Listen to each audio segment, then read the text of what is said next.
पानी के बीच में बांध कैसे बनाते हैं दोस्त? अक्सर आपसे नदियों के आसपास से गुजरते हुए आपने इन डैम्स को जरूर देखा होगा।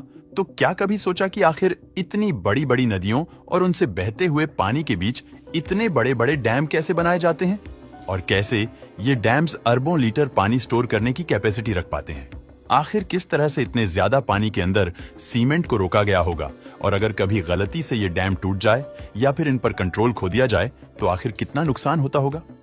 तो चलिए अब शुरू करते हैं डैम बनाने का प्रोसेसर। तो दोस्तों, डैम बनाने के लिए जो सबसे पहला और महत्वपूर्ण प्रोसेसर होता है प्लानिंग करना, और इसकी जिम्मेदारी एक्सपीरियंस और बेहतरीन इंजीनियर्स को दी जाती है, जो कि जिस नदी पर बांध बनाना होता है उसी नदी का सर्वे करते हैं।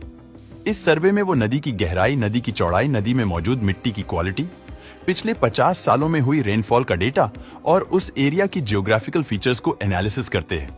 इसके बाद मॉडर्न टेक्निक की मदद कंप्यूटर पर डैम का डिजाइन रेडी किया जाता है। अब अगर प्रोजेक्ट साइट के आसपास पहाड़ियां, पर्वत मौजूद होते हैं तो इंजीनियर नदी के किनारों की तरफ से एक अंडरग्राउंड सुरंग को बनाना शुरू करते हैं। इस सुरंग के दोनों छोर नदी में जाकर मिलते हैं और इस सुरंग को बेहद ही मजबूती के साथ बनाया जाता है। आगे की प्रक्रिया के लिए सुरंग के दोनों हिस्सों में अलग अलग पत्थर, मिट्टी और कंक्रीट से बने टेम्पररी कॉफर डोम बनाए जाते हैं। ये कॉफर डोम कुछ समय के लिए नदी के पानी को रोक देते हैं और जैसे जैसे पानी का लेवल बढ़ता है वैसे वैसे पानी सुरंग से बहना शुरू हो जाता है। लेकिन समस्या तब होती है जब नदी के आसपास कोई पर्वत या पहाड़ मौजूद नहीं होता। तो ऐसे में इंजीनियर को उस नदी के पास में इन डैम बनाने के लिए एक कैनाल यानी कि एक नहर बनानी पड़ती है।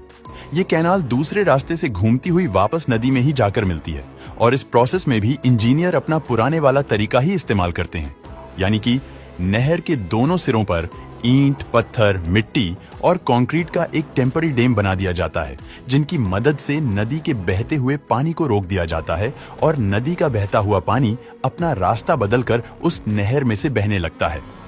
इन दोनों ही प्रोसेसर में नदी के दोनों सिरों के बीच में बनाए गए कॉफर डोम बीच के हिस्से में खाली जगह बचती है, जिनमें नदी का पानी भरा हुआ होता है। अब इस पानी को निकालने के लिए इंजीनियर हेवी मोटर वाली पंप का इस्तेमाल करते हैं, जिससे इस हिस्से का सारा पानी सुखाया जा सके और बांध बनाने के लिए एक सूखी जमीन का इंतजाम किया जा सके। और अब शुरू होता है डैम बनाने का असली प्रोसेस। डैम बनाने के लिए सबसे पहले इंजीनियर उस सूखी जमीन की खुदाई करते हैं और उसकी सतह को बराबर कर लिया जाता है। अब बारी आती है एक मजबूत नींव बनाने की, जिसके लिए जमीन में बड़ी बड़ी मशीनों की मदद से पास पास डीप होल्स किए जाते हैं और इन होल्स में सीमेंट और कंक्रीट का मिश्रण भरा जाता है। अब इंजीनियर जमीन के अंदर सीमेंट और कंक्रीट के एक अंडरग्राउंड और मजबूत दीवार तैयार कर लेते हैं। मजबूत दीवार जमीन के अंदर पानी को लीक होने से बचाया जा सके। अब बारी आती है जमीन के ऊपर ही हिस्से की इस ऊपर ही हिस्से पर सीमेंट और कंक्रीट के मजबूत मिश्रण की परत बनाई जाती है, ताकि जिस जमीन पर डैम बनाया जा रहा है उसकी मजबूती बनी रहे। और अब इसी जमीन पर बांध का ढांचा तैयार किया जाता है। नदियों में जो भी बांध बनाए जाते हैं उनके चौड़ाई जमीन के हिस्से पर बहुत ज्यादा रखी जाती है और ऊपरी हिस्सा थोड़ा कम चौड़ा बनाया जाता है, क्योंकि जो डैम नीचे से जितने ज्यादा चौड़े होते हैं वो उतनी ज्यादा मजबूत होते हैं। इससे इनकी सेंटर ऑफ ग्रेविटी जमीन से जुड़ जाती है और डैम की स्टेबिलिटी आने वाले कई सालों तक टिकी रहती है। डैम बनाने के लिए आगे के स्ट्रेप में इंजीनियर डैम के फाउंडेशन पर टनल बनाते हैं। अब डैम के फाउंडेशन के ऊपर मजबूत पिलर्स और बांध का स्ट्रक्चर बनाया जाता है।